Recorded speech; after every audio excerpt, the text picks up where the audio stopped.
What? Was your first hit today at 10? Mine? Yeah. No, Oh, you haven't had one yet? I've not. Okay. Why? We got it figured out, but, Was seems to me I wanted to use it this morning. Well, I thought they were. They did. Okay. And they Yeah. shuffled in, but we figured an hour and a half. No, because we went down and used the other straw. Oh, I We're see. set up down there. So you're not using Studio B anymore? That's what our desk is. So nobody called me, which is fine. They called our Yeah, desk. we just asked, like, what Okay, time that's was your fine. first hit? And then that way we could sort of make it work for both of you guys. Right, no, I appreciate it. Okay, thank you.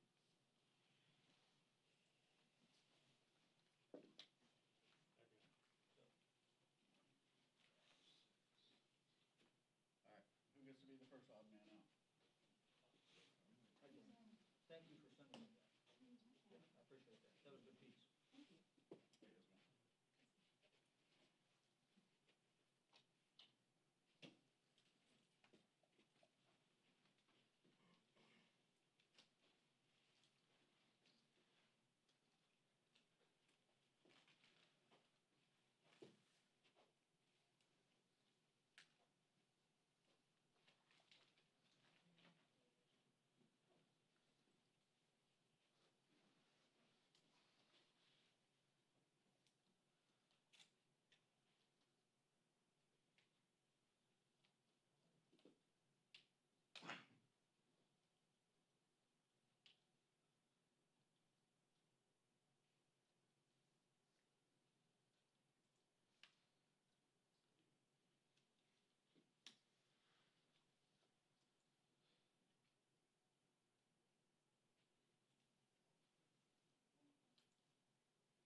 Good morning, everyone. In anticipation of seeing a proposal finally from the other side of the aisle and the other side of Pennsylvania Avenue, I invited the distinguished leader and the Democratic leader in the Senate to join us today to have some observation about what we have seen, we thought we would have in hand. We'll see. We come together today on a day that marks for the 18th straight week, more than 1 million people have filed for unemployment claims. We come at a time when today we will reach, they predict that we will reach 4 million cases in our country. What's important about that is the steamroller that it is, the acceleration that this has. It doesn't diminish because people have filed for unemployment insurance, so we must have reached the peak. It continues. This is the Trump virus acceleration of all of this. Now listen to this. It took just about 100 days to reach 1 million people infected. It took 43 days to get to 2 million. It took 27 days to get to 3 million. And it took 16 days to get to 4 million. That acceleration is an assault on the lives and the livelihood of the American people. If we want to open our schools, if we have to open our economy, we must defeat this virus. We had hoped with this legislation, the HEROES Act, we put forth ours 2 months and 1 week ago. They said they needed a pause. Well, they still are not prepared. They didn't use the pause to prepare. And what we have seen so far falls very short of the challenge that we face in order to defeat the virus and in order to open our schools and to open our economy. Science, science, science, and science seems to be ignored. The delay, the denial have caused deaths. We can do something about it, but we must have the appropriate response to it in terms of testing, tracing, treating, just dealing with the virus and not ignoring and saying, well, too many tests and I don't believe in tests and all the rest of that. So we have a real challenge. Forgetting politics, forgetting partisanship, this is patriotism for our country. We're up to 4 million people in a matter of just over 2 weeks from the 3 million mark. We have to act, and what they're proposing falls far short. With that, I want to yield to distinguished leader in the Senate, who has been, well, he'll describe to you what he has been up to, but I salute him and the Senate Democrats for the work that they have done to make sure that the first 4 COVID bills were all bipartisan. Hopefully this bill will be too. Mr. Leader. Thank you, Speaker Pelosi, and thank you for all the great work you have done on so many things, and now most notably the HEROES bill, which our Senate Democratic Caucus is in full support of. Now, faced with the greatest economic challenge in 75 years, the greatest public health challenge in a century, Democrats have waited for months for our Senate colleagues to get our Senate Republican colleagues to get serious about helping the American people who have suffered so much during this pandemic. Now that Senate Republicans have finally woken up to the calamity in our country, they have been so divided, so disorganized, so unprepared that they have struggled to even draft a partisan proposal within their own conference. They can't come together. Even after all this time, it appears the Republican legislative response to COVID is ununified, unserious, unsatisfactory. The Republican disarray and dithering has serious, potentially deadly consequences for tens of millions of Americans. 1.4 million Americans applied for unemployment last week, the first time the number rose since March. Tomorrow, the moratorium on evictions expires, exposing millions of Americans to the risk of being kicked out of their homes through no fault of their own. And over the weekend, many states will send out their final enhanced unemployment checks. But here we are, still waiting for the Republicans to put together a partisan bill that will never become law, just so they can muster up the courage to negotiate. And now we're hearing that the Republicans may only be able to produce a series of disjointed small proposals that don't even add up to a coherent plan to fight COVID. From what we've read in public reports, their proposals, or series of proposals, won't include food assistance for hungry kids. From what we know, it won't include rental assistance or extend the moratorium on evictions, keeping tens of millions of Americans with a roof over their heads. It won't provide hazard pay to essential workers who've been risking their lives and their families' lives since the crisis began. It won't make the necessary investments in communities of color that have been ravaged by this virus, disproportionately so. It won't provide new funding for state and local governments and the need to keep teachers and bus drivers and sanitation workers on the job. And from what we know, it won't even include funding to ensure our elections are safe this fall. Remarkably, the likely centerpiece of the Republican legislative response to COVID is not help for the 20 to 30 million unemployed Americans or resources for testing and tracing. The centerpiece of the Republican proposal is a liability shield to protect big corporations from lawsuits if they put their workers at risk. Seriously, Leader McConnell has made corporate immunity the centerpiece of the Republican response? Once again, the Republican Senate is far more comfortable providing relief to big corporations than relief to workers and families. How about instead of shielding corporations from liability, we shield renters from eviction? How about instead of shielding corporations from liability, we shield the unemployed from poverty?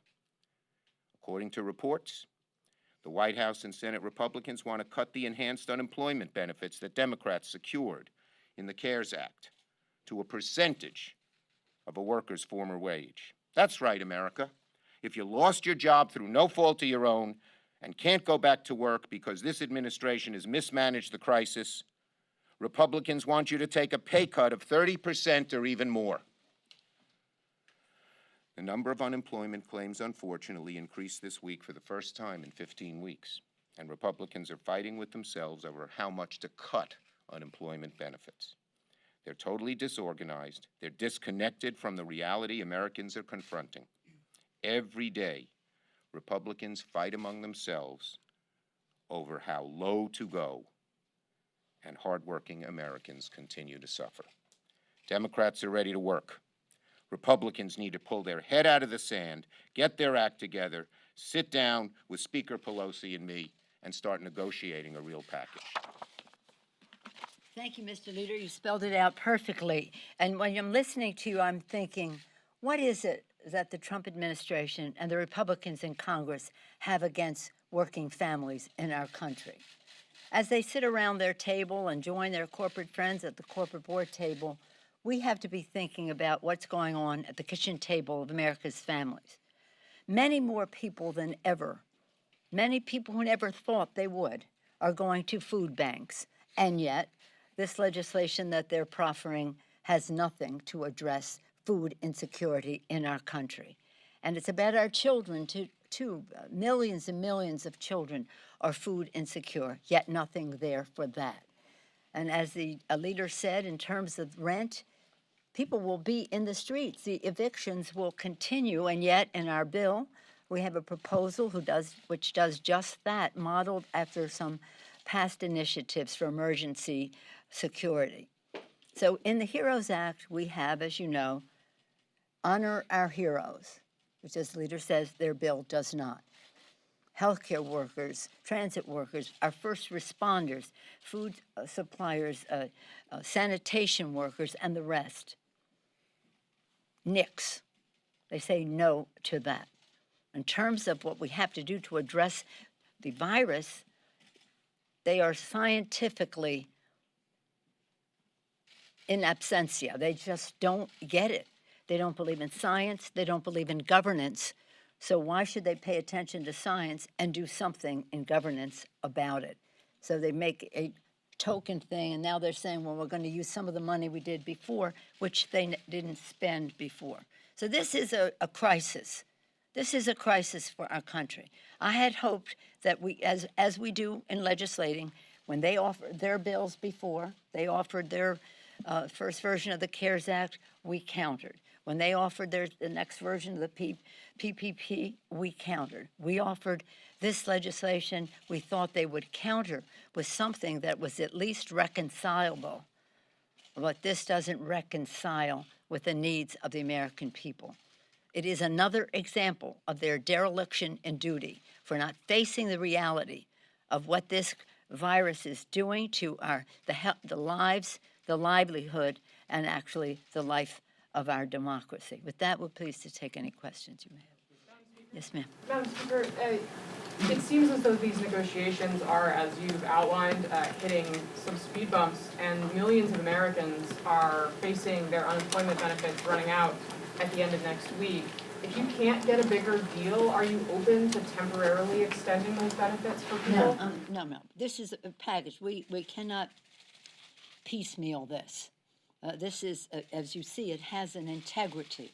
It has a oneness about meeting the needs of the American people, defeating the virus as we honor our heroes and put money into the pockets of the American people. Do you think you can get this done by the end of next week? But depending on what they come up with, what do you think, Mr. The only Leader? thing I'd say in answer to your question, we're not going to take care of one portion of suffering people and leave everyone else hanging. That's what they may want to do. Take care of this and then they'll go home. No way. This is a comprehensive proposal that addresses the many problems of COVID, and we have to address it as a totality. You think we can do it by the end of next week? Look, Leader McConnell didn't even show up and make a speech this morning. I had it all to myself. Rare moment. But in any case, I hope so, but they're so divided.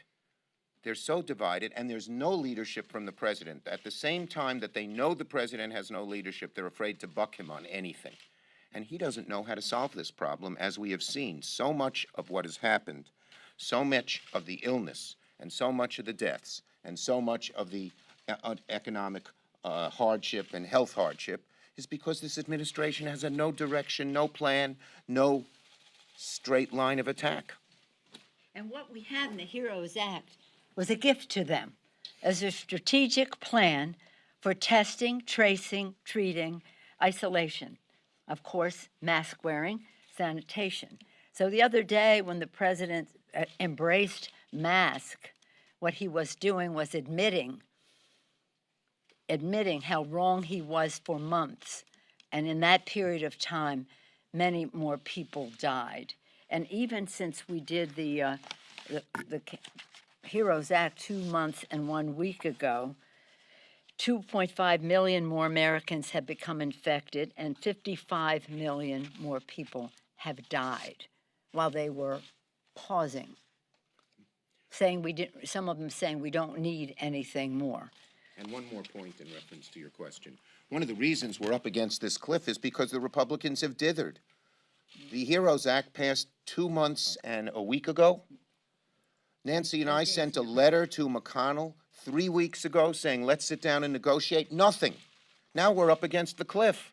We got to solve the whole thing because there are a lot of different cliffs. Yes, Jim.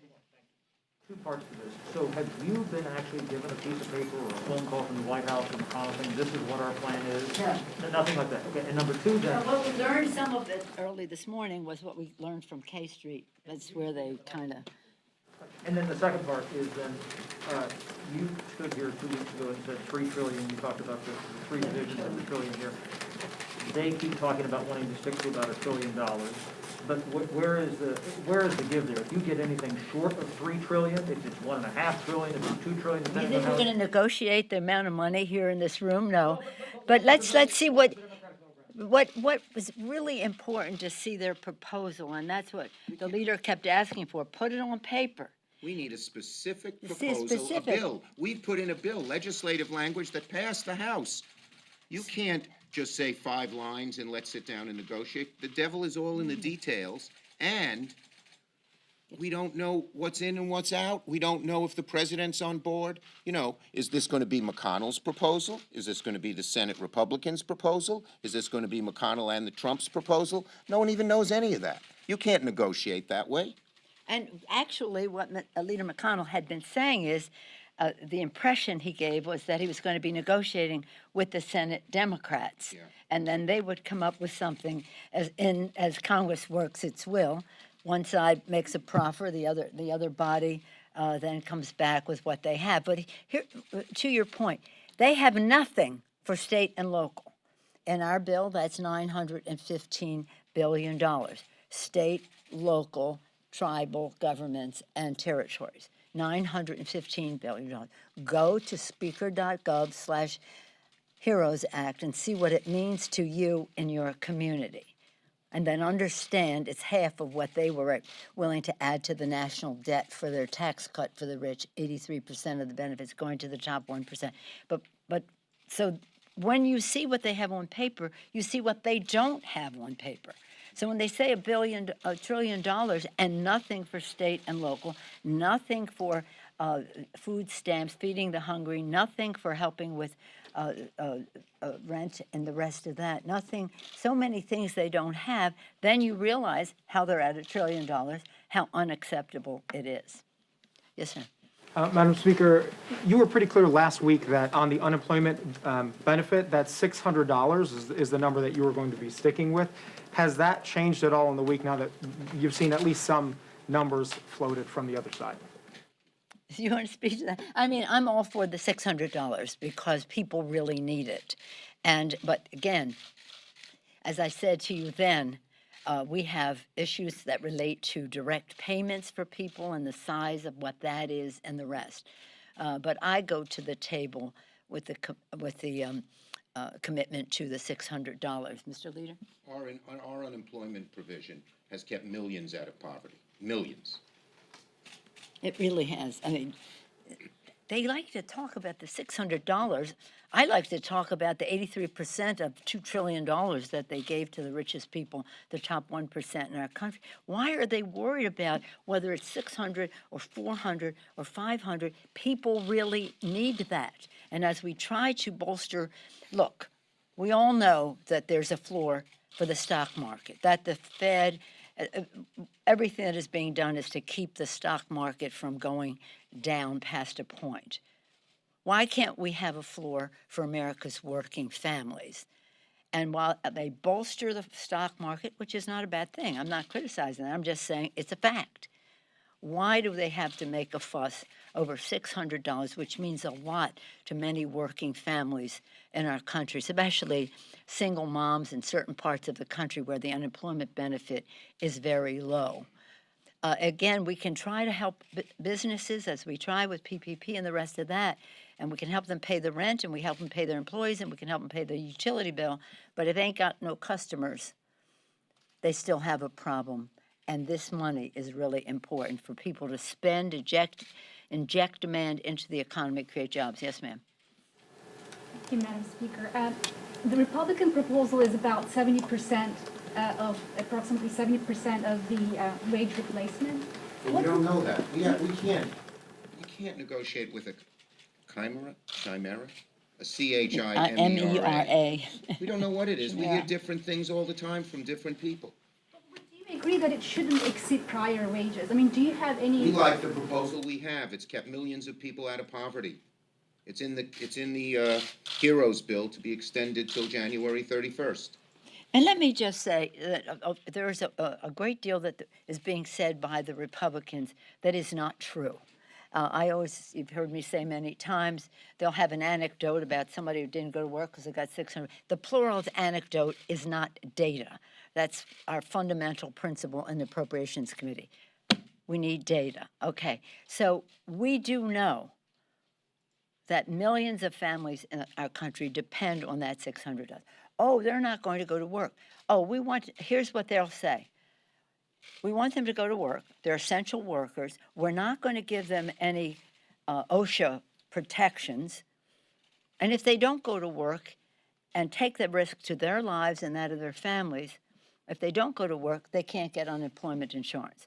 So they're there to sabotage working families. That's why I say, what did working families ever do to the Republicans and the president that they're out to get them? A. B, they'll say, as they're saying, well, we're not giving money to state and local because some of their governments are mismanaged. We're not talking about that. We're talking about the receipts that they have for paying for a coronavirus, A, and the revenue lost because of the coronavirus all over the country.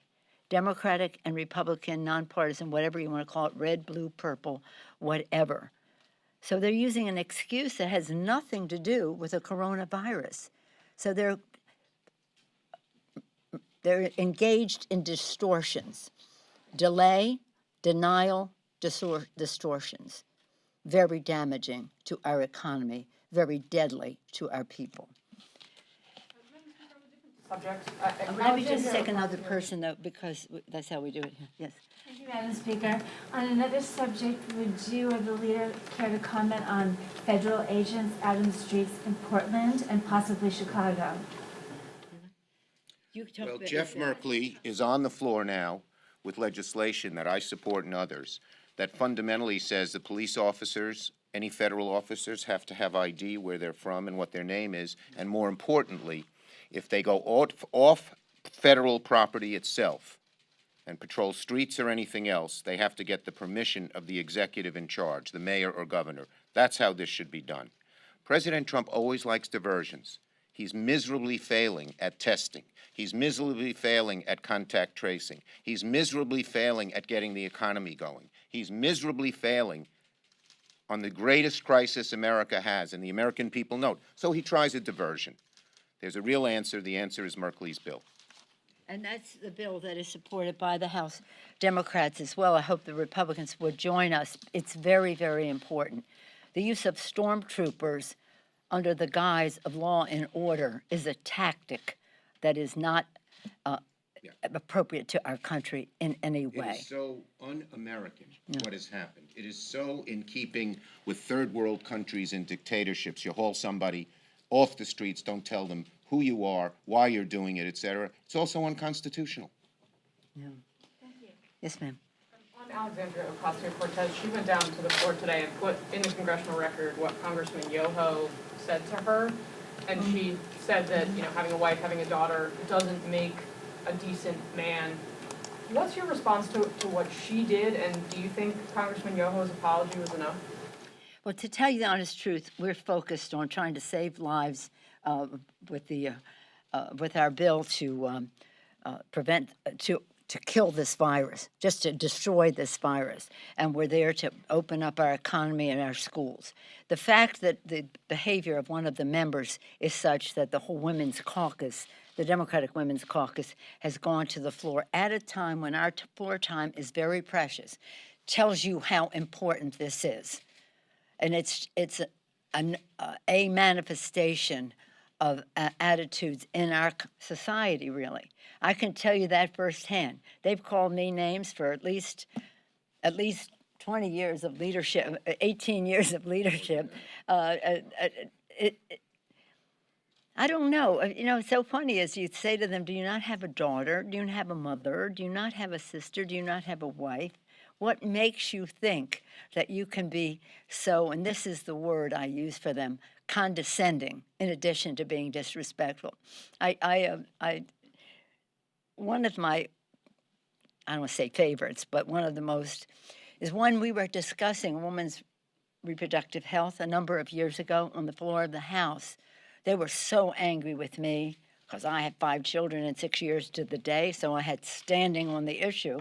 And they got up there and said, on the floor of the House, Nancy Pelosi thinks she knows more about having babies than the Pope. Yes. So there's no limit to the disrespect or the lack of acknowledgement of the strength of women. And nothing is more wholesome for our government, for our politics, for our country than the increased participation of women. And women will be treated with respect. Thank you. Thank you all. Thank you. Opening day. Opening day, yes, how about our Go coach? Yankees! And what do you think about some of the Giants kneeling? Say what? What do you think about some of the San Francisco Giants? What do I think of them kneeling? What do I think of the Giants kneeling? I'm so proud of Gabe Kapler, our new general manager, who knelt with them. God bless him.